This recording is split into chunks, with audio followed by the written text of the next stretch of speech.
When I was a kid, I loved collecting stickers. I kept them in sticky photo albums, but those weren't archival safe, and over time they damaged my stickers, and now those albums are no longer made. I wanted a new system that would let me both admire my newer stickers and organize them in a way that made them easy to use. In this video, I'll share 3 different methods I've tried for sticker storage. A binder with secure top page protectors, a store-bought Japanese sticker book with sleeves, a DIY wax paper lined notebook, plastic bags for stickers that are loose, and I've discovered that my favorite styles involving keeping the sticker on its backing paper or plastic. So let's explore each method and break down the pros and cons. For my collectible or dimensional stickers, I chose to use Avery Secure Top Super Heavyweight Sheet Protectors, and I chose these pages because they securely hold the stickers in place even if they're a thick sticker. So here's what I did.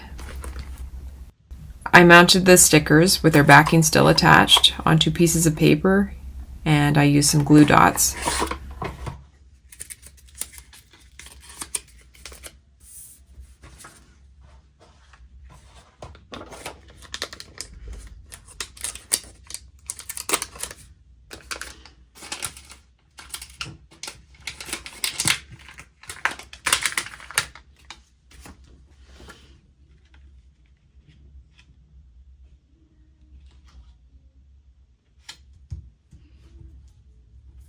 Then I slid the paper into the sheet protectors.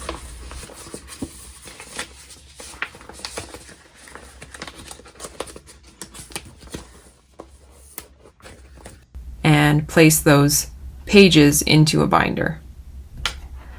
I love flipping through the binder to admire my stickers, and the secure top feature keeps everything in place, which is perfect for dimensional stickers that need extra stability.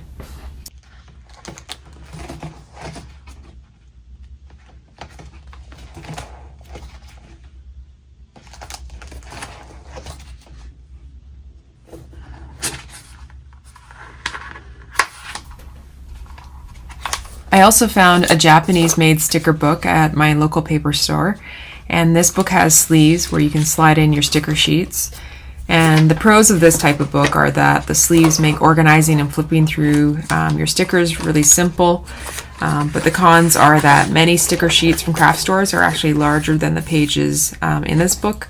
So to make them fit, you'll have to either trim the sheets or measure them beforehand to make sure that they're compatible.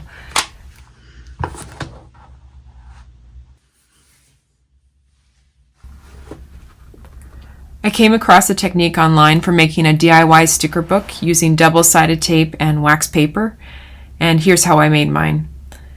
Using a bookbinding kit, I created a notebook. I placed 3 strips of double-sided tape on each page.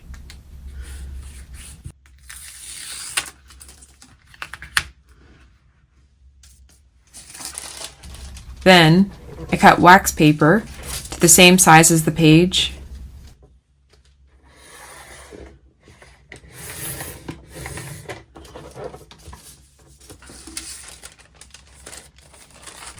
and then carefully laid it over the tape.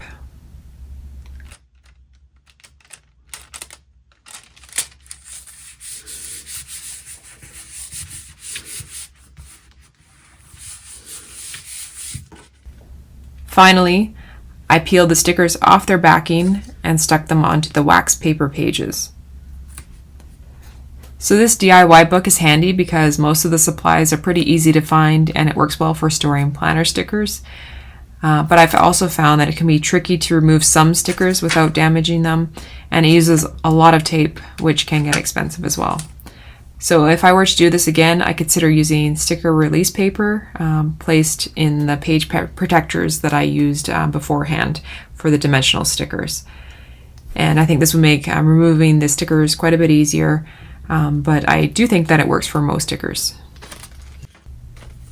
For loose or vinyl stickers, I used plastic craft bags from the dollar store, and these bags are a simple and budget-friendly way to store stickers that don't fit into a book or binder.